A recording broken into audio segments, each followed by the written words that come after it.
Iván, el poder es un organismo que busca la opacidad, ¿es así? Sí, yo creo que busca la opacidad y a la vez busca cierta visibilidad. Porque si no hubiese visibilidad no podrías ejercer Pero en los el poder. actos, digamos, ciertos Pero actos sí los pone. Pero los mecanismos que tienen que ver con formas de asegurar alianzas, los mecanismos de vigilancia, de control, de espionaje, además de aquellos que tienen que ver con la formación de ciertas nociones, de ciertas conductas orientadas a la sumisión social, esos siempre son secretos, son oscuros al menos, ¿no? Porque los secretos supondría una voluntad de los poderosos, pero no siempre existe la voluntad de los poderosos, sino son tejidos en sí mismos oscuros de las relaciones de poder. Si eso es así, si el poder, su vocación en parte es la opacidad, ¿cómo entender que ahora ese mismo poder, en el caso del Ecuador, de Rafael Correa, en donde buscó esa opacidad, buscó controlar y tener personajes del poder que no dejaran fiscalizar sus actos, hoy sean sus propias comunicaciones las que estén delatando lo que hizo ese poder? Yo consideraría dos aspectos dentro de lo que tú dices. Primero, que cambian relaciones de poder. Entonces, aquellos sectores que tenían concentrada mayor fuerza en un determinado ámbito del poder, se sienten en cierto modo, son en cierto modo desplazados, no se sienten, son desplazados en cierto modo, y son otros sectores de poder los que ocupan ciertas hegemonías y ciertos controles. Pero también ahí hay un acto frente a la transparencia y que está en este momento dado por la utilización de la tecnología. Yo creo que, digamos, para terminar la idea anterior, la segunda es que justamente la transparencia se maneja siempre desde el poder hacia la sociedad, hacia el ámbito público, se maneja de acuerdo con ciertas necesidades y ciertas exigencias del juego político, por ejemplo, en este caso, ¿no?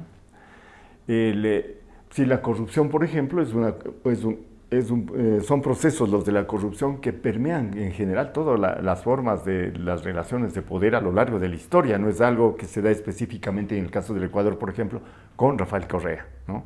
Aunque ese gobierno, a mi juicio, y tú sabes bien que lo dije muchas veces, ese gobierno, a mi juicio, estaba conducido por una estructura mafiosa realmente de control político y de corrupción. Entonces la transparencia siempre es parcial, es un juego parcial. Pero ahorita la tecnología está acelerando esos procesos. La tecnología saltó, ¿no? Lo privado está desapareciendo del horizonte del mundo porque todo lo que se hace con los aparatos contemporáneos, el teléfono, la computadora, la tableta, inmediatamente es captado por empresas que manejan la información para compra-venta. Entonces, eso, por ejemplo, puede significar la manipulación electoral, ¿no? Sí, lo vimos con Facebook, etcétera, el caso del señor Trump. Pero del otro lado está el hecho de que igual estos instrumentos conservan las huellas de relaciones, de transacciones que en un momento especial del desarrollo pueden en cambio servir para evidenciar actos ilícitos, por ejemplo. En ese caso, ¿tú sientes que el poder se ha fragilizado? ¿Su capacidad de alguna manera está más al alcance de un control ciudadano, de un control gracias a la tecnología o no? Yo creo que no.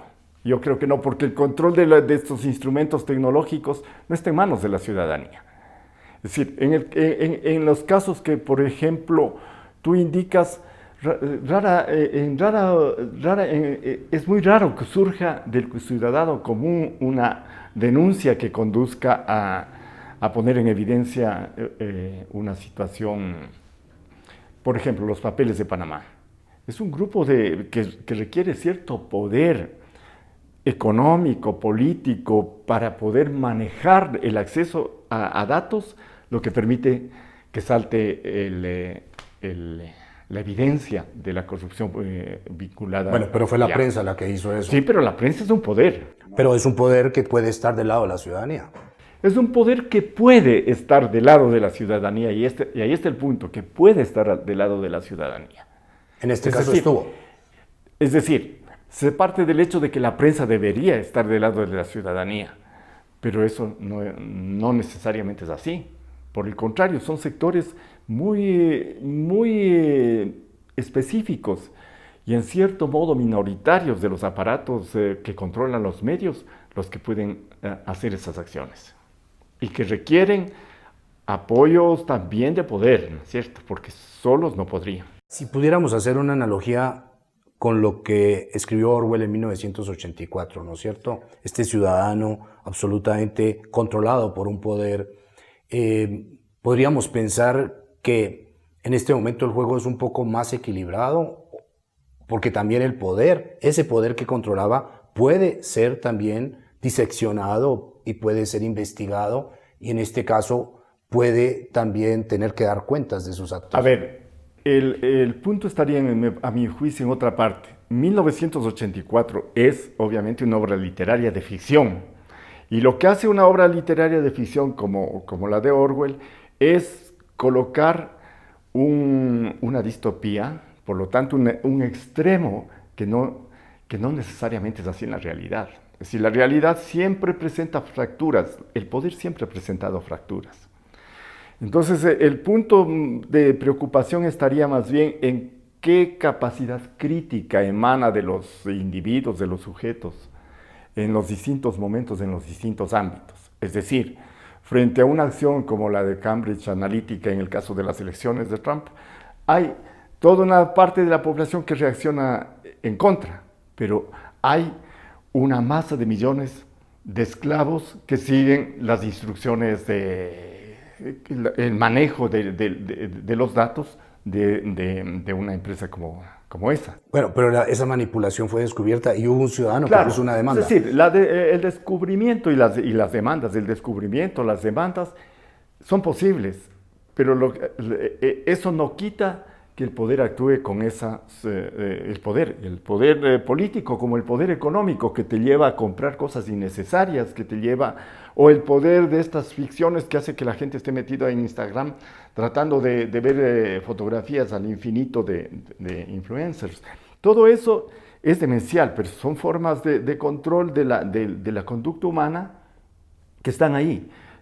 Y sin embargo siempre se les está criticando, denunciando, pero ese poder afecta a las mayorías de las decisiones políticas colectivas o incluso, por ejemplo, que tiene que ver con el mercado. ¿Tú eres pesimista sobre el poder justo que otorga también la tecnología a los poderes, o eres de alguna manera o eres optimista sobre la capacidad que tenga la ciudadanía de tener estos instrumentos y poder eventualmente usarlos para que haya mayor transparencia? Ya. Mira, yo te diría que estos términos pesimista y optimista no caben, porque son términos que apelan a la posición, digamos, casi moral del individuo o ética, o más que ética, una cierta subjetividad de respuesta frente a las condiciones. Yo no creo que se juegue en ese plano la cuestión. Soy escéptico, que es otro término más bien, escéptico respecto a la capacidad de los seres humanos para tener una claridad sobre sus acciones, sobre sus creencias, sobre sus comportamientos. Nos movemos en mayor o menor medida a través de perjuicios, supersticiones, sugestiones que nos vienen del ambiente. Creo que el propio término de ciudadanía, que está vinculado más a las democracias occidentales modernas, es un término que merecería cierta reflexión. Sobre la capacidad de manipulación que tienen los poderes, o sea, lo hemos visto a través del caso específico de Facebook, con la utilización de los datos que hizo la campaña de Trump en Estados Unidos. Pero también se está viendo en otros países donde hay estos líderes mesiánicos, de alguna manera, que están incidiendo en forma muy amplia sobre lo que podría ser tal vez creencias o incluso supersticiones Sí. que mantenemos ahí en estos países. En ese aspecto, ¿tú dónde te sitúas? ¿Verías que estos poderes, la capacidad que tienen versus la capacidad crítica que hay en las sociedades, están totalmente desbalanceadas y son irremediables? De momento son irremediables, ¿no? De momento son irremediables. La capacidad crítica, habría que, por ejemplo, reflexionar sobre la capacidad crítica que hubo cuando predominaba el medio escrito, ¿no? El periódico del siglo XIX, en las sociedades occidentales, europeas prácticamente, porque se restringiría a un grupo muy pequeño de sociedades, la parte norte de Estados Unidos, donde la reflexión podía ser un poco más amplia por la reflexión que implica el medio escrito. Eso ahora ya no existe, ¿no? ¿Quién te lee ahora un editorial? ¿No? ¿Quién te escucha una reflexión profunda? ¿Qué político o qué líder religioso te escucha una reflexión profunda sobre estas cuestiones? ¿No? La cuestión se mueven en otro plano. La conquista de votos, la conquista de consumidores, la conquista de feligreses para el sinnúmero de iglesias que van surgiendo en el mundo. ¿Cuál sería un poco tu reflexión sobre el tema de los intelectuales? Se habló muchísimo de los intelectuales como los maestros de pensamiento en un momento dado. Eso de alguna manera se superó. Y luego más bien se está pensando que el intelectual es como una especie de persona que genera alertas en la sociedad, que genera de alguna manera un punto de convocatoria para pensar, para llamar al pensamiento. Es un ser un poco disruptivo. ¿Tú cómo verías este momento, por ejemplo, el papel específico tuyo en una sociedad como la ecuatoriana? Bueno, yo te diría que mi papel en la sociedad ecuatoriana, yo lo veo absolutamente nulo, cero, ¿no? Yo no tengo ningún poder de influencia sobre nada. Es decir, puedo dar una opinión y esa opinión puede ser apreciada, atendida, digamos, sea para acompañar la reflexión, o sea, incluso para rechazarla de plano por un grupo muy minoritario de personas. Es decir, esta idea del intelectual que intervenía en la vida pública con ideas, eso se acabó, y se acabó hace bastante rato. Una de las grandes preocupaciones en Occidente es la caída que tienen las humanidades y dentro de ellas la filosofía, por ejemplo, como mecanismo de reflexión. Pero yo te diría, no solamente la filosofía, creo que también la teología, por ejemplo, ¿no? Es decir, en un mundo como el contemporáneo, a los teólogos debería estarles preocupando qué es el alma, ¿no? Si los medios de comunicación definen nuestra conducta, ¿qué diablos es el alma, ¿no? Y sin embargo, esos son temas que quedan en grupos muy pequeños de reflexión en alguna universidad.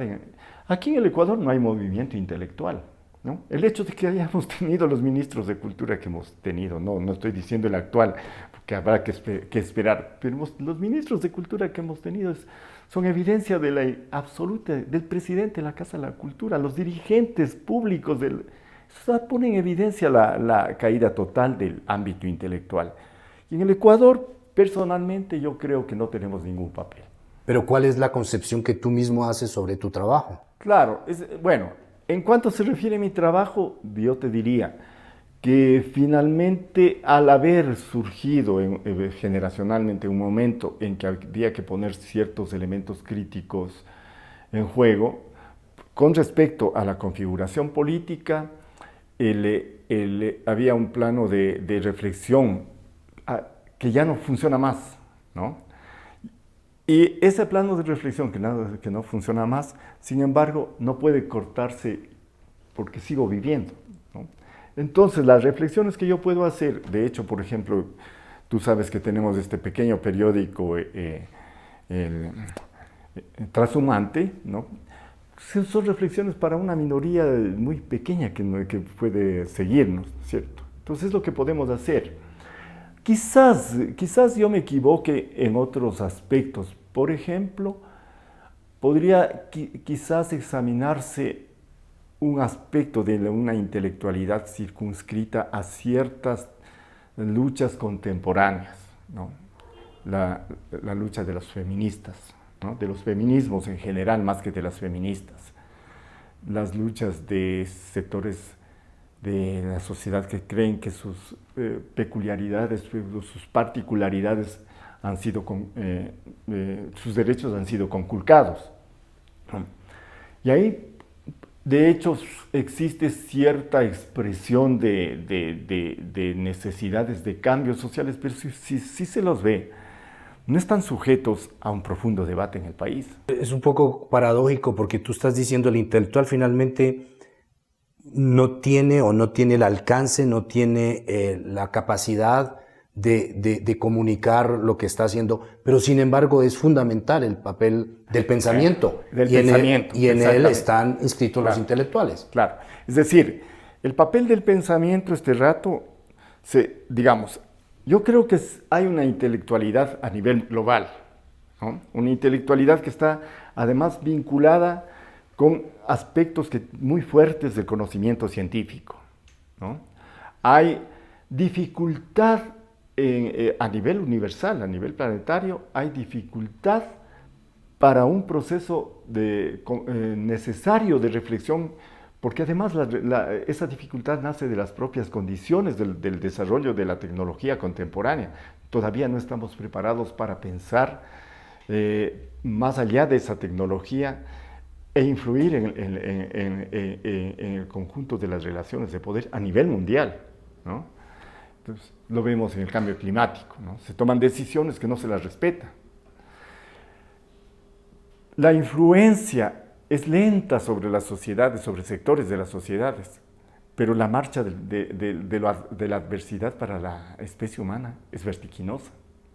Entonces ahí viene el asunto, se necesita el pensamiento, por supuesto que necesitamos incluso un pensamiento mucho más potente, con una base científica profunda, con relaciones y redes internacionales, pero vemos que hay una enorme dificultad institucional. Internet es, por ejemplo, contradictorio, ¿no es cierto? Por una parte es el gran mecanismo que nos permite la interrelación, la intercomunicación, pero por otro lado, la masa de datos que circulan, en su mayoría, no van por el camino de lo necesario. ¿Cómo explicarías tú un poco este vacío de ideas, este vacío de liderazgo, de alguna forma, de las élites en el país? En el país. Bien entendido que élites es muy cuestionable que haya, pero al margen de eso, estas dirigencias que se mueven, gremios, etcétera, que a la postre terminan administrando lo ya conocido para resultados que ya están previstos y el que los estamos repitiendo. Y un país que se repite no es un país que avanza. Yo en realidad ahí tengo después una respuesta muy débil. No logro penetrar profundamente en esa cuestión. Primero, sobre las élites, creo que es un término que debe dejar de asustarnos. Las élites son necesarias porque, en el sentido de grupos destacados de pensamiento, de desarrollo de ideas, de concepciones, incluso en el mundo económico, ¿no? de generación de respuestas a las necesidades del desarrollo económico. Y deben surgir, y surgen, digamos, históricamente surgen de los propios grupos diversos de la sociedad que van decantando a individuos que representan esos intereses y los exponen de manera pública, con argumentos o con acciones que sean claras. Pero esa conciencia en el país no existe. En el Ecuador eso no existe. Se ha ido debilitando, ¿no? Se ha ido debilitando la propia configuración de estos elementos. Es un país pequeño, ¿no? Una especie ahí de cuña entre Perú y Colombia, en cierto modo muy marginal dentro de la historia del propio continente. Y, por lo tanto, más que actuar con iniciativas propias, siempre han estado detrás de imitar algunos patrones externos, ¿no? Eso nos ha pasado a los ecuatorianos. Luego, en vez de ir fortaleciendo ciertas bases digamos así, institucionales, ¿no? Bases, por lo tanto, de organización del poder en función de los mecanismos también necesarios para que la sociedad despliegue potencialidades, en vez de ir formando esos tejidos institucionales, se han ido debilitando.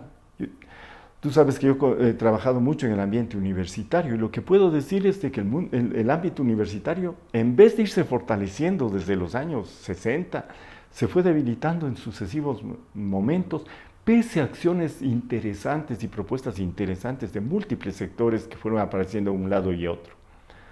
En los años 90 comienza un proceso de deterioro grande y se remata cuando hay condiciones para una transformación, se remata por el autoritarismo del gobierno de Correa, que destruye lo poco que había avanzado. Y estamos en un proceso que yo no sé a dónde apunta, porque los dirigentes del sistema universitario están más dedicados a mantenerse en su pequeño poder que otra cosa. Es decir, es un lugar donde tú no ves que haya una sola propuesta sobre lo que debe ser la universidad contemporánea. Y no hay una sola propuesta de sus propias autoridades con respecto a la sociedad para decir esto queremos. Y eso me parece que nos pasa en todos los ámbitos.